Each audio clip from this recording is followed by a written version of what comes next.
Numbers 35.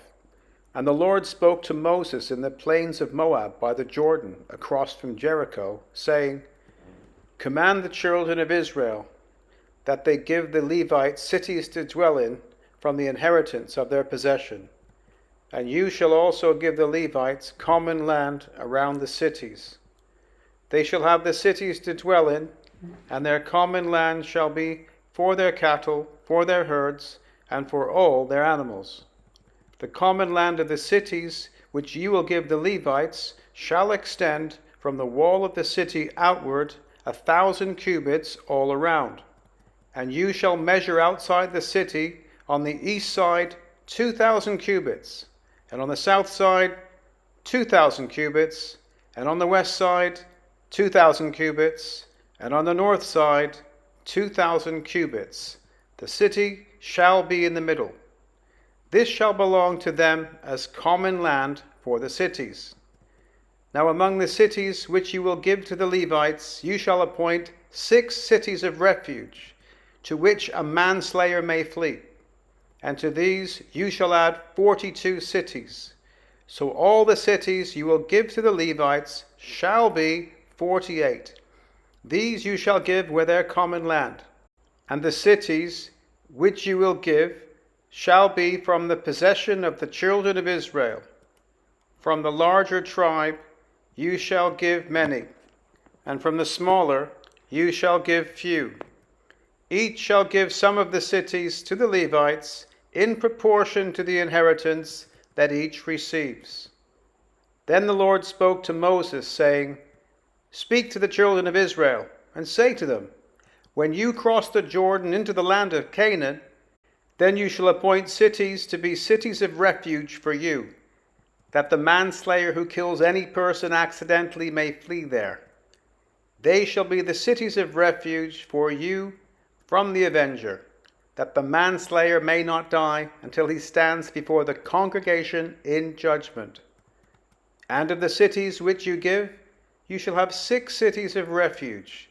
You shall appoint 3 cities on this side of the Jordan, and 3 cities you shall appoint in the land of Canaan, which will be the cities of refuge.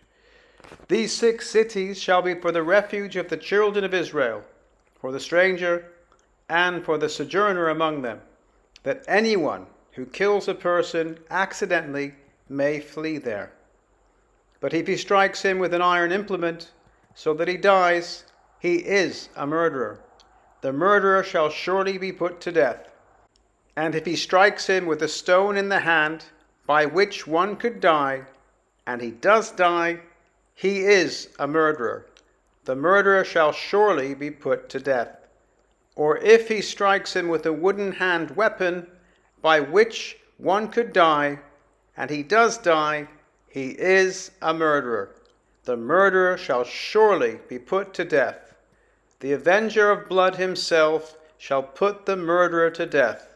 When he meets him, he shall put him to death. If he pushes him out of hatred, or while lying in wait, hurls something at him so that he dies, or in enmity he strikes him with his hand so that he dies, the one who struck him shall surely be put to death. He is a murderer. The avenger of blood shall put the murderer to death when he meets him. However, if he pushes him suddenly without enmity, or throws anything at him while lying in wait, or uses a stone by which a man could die, throwing it at him without seeing him, so that he dies, while he was not his enemy or seeking his harm, then the congregation shall judge between the manslayer and the avenger of blood according to these judgments. So the congregation shall deliver the manslayer from the hand of the avenger of blood, and the congregation shall return to the city of refuge where he had fled, and he shall remain there until the death of the high priest who was anointed with the holy oil. But if the manslayer at any time goes outside the limits of the city of refuge where he fled, the avenger of blood finds him outside the limits of the city of refuge, and the avenger of blood kills the manslayer, he shall not be guilty of blood, because he should have remained in the city of refuge until death of the high priest.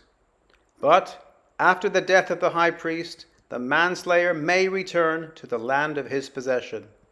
And these things shall be the statute of judgment to you throughout your generations in all your dwellings. Whoever kills a person, the murderer shall be put to death on the testimony of witnesses. But one witness is not sufficient testimony against a person for death penalty. Moreover, you shall take no ransom for the life of a murderer who is guilty of death, but he shall surely be put to death. And you shall take no ransom for him who has fled to his city of refuge, that he may return to dwell in the land before the death of the priest. So you shall not pollute the land where you are. The blood defiles the land, and no atonement can be made for the land, for the blood that is shed on it, except by the blood of him who shed it. Therefore do not defile the land which you inhabit, in the midst of which I dwell. For I, the Lord, dwell among the children of Israel,